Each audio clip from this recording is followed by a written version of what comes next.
Hey YouTube, this is Brian's Garage with another video on the John Deere. So I did disassemble the engine like I said I was, and I'm going to show you some of the things I found. I did find that I got an extra valve with it. That was actually in here behind this cover, you know, on this side. It was wedged in there. But Kawasaki engine, you can see where the cam mounted and how the block cracked there. There's all kinds of cracks in the block through rod, you know, typical. It's gonna bang around in there and make all kinds of noise. Pistons don't look too good, and keep in mind this engine has 121.5 hours on it. So, and I did care for the machine. It never sat outside. I would check the oil on it religiously. I'd sharpen the blades constantly. You know, I know that when you take care of things, they last longer, you know. Checked the oil all the time and changed it, but that's what ended up happening is it actually bent the cam. And the cam's got some weird wear patterns on it. I'm not sure if you can see. You can see obviously where the crank must have hit, you know, but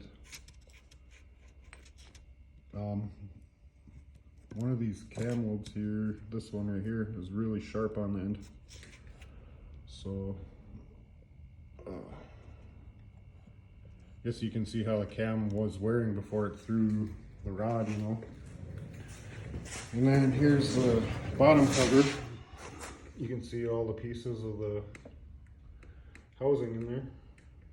And right there where the cam went in to the oiling system. And I guess that's what I was gonna make a video about, was that this quick change oil system here.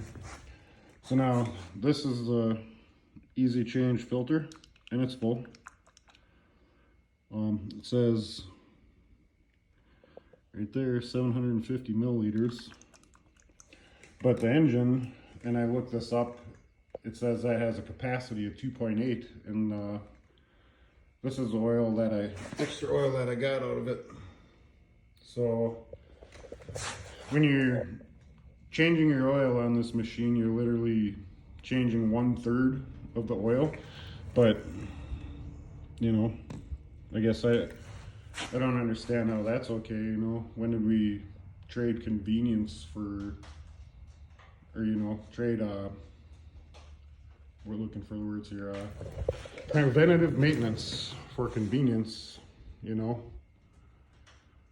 You know, when you change that oil on there, you're changing 1/3 of it. Well, you wouldn't want to take your new truck that has a 6-quart oil pan, dump 2 quarts out of it, put 2 quarts back in it, change the filter, and say you're done with your oil change. So I'm guessing maybe, you know,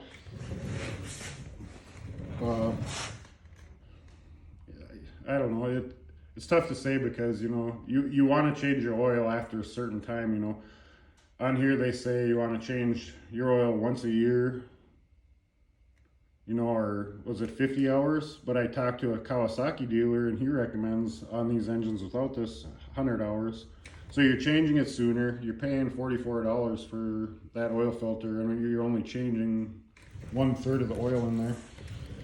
And I guess too, if I had to say, maybe somebody out there knows better, but it looks like your oil pump, so your filter probably has a valve in there, a regulation valve or pressure regulator valve or whatever you want to call it in there.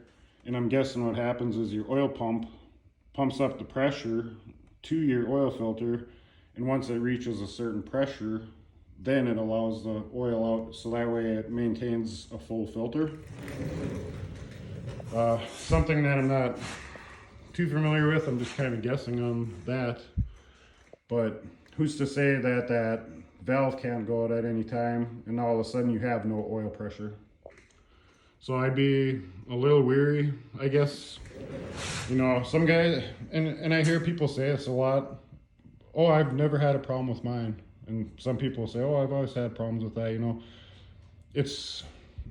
I'd say it's each machine, you know. Some guys can take a 350 and rev the shit out of it. Other guys, it starts ticking right away, you know. All these parts, these little parts here, you know, are different, machined, you know, and so I guess it's up, buyer beware, you know.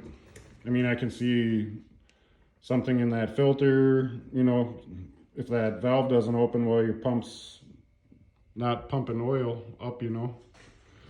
So just be careful with what you're buying out there, you know. I mean, these big bells and whistles, they look pretty inviting when you see them, but maybe the old way is just the best, you know. Change your oil just like you used to all the time.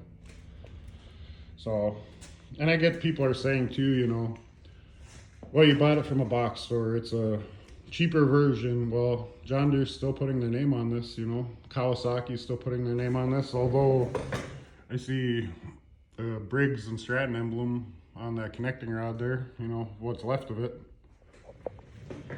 So I guess I'd like to see some other videos, you know, how everybody's machine's running. You know, if you have this similar machine and if you've had luck with it, or maybe a lot of people aren't having such good luck with it and they're just not saying nothing, you know, but me, I like to try and help people, you know. I mean, if I can save you money, and these big businesses, they really don't care about the little guy anymore, you know. It's just push, push, push, buy this, you know. So, and that, you know, that's what it boils down to is, you know, you get what you paid for. Well, you get less than you paid for, you know, nowadays. So, but thanks for the comments. I'll keep trying to make more videos. I got some upcoming videos. I bought this Bobcat here. It doesn't have an engine in there. I'm maybe gonna Predator swap it, but I did find a Volkswagen Beetle with a 1.6 diesel. I did finish the Yamaha project. Sorry I didn't make no videos on that, but it's been a pretty hectic summer. And the old F100, all the Crown Vic parts are in the box. So we're gonna be doing a Crown Vic swap on that. So like and subscribe if you like what you see, and thanks for watching.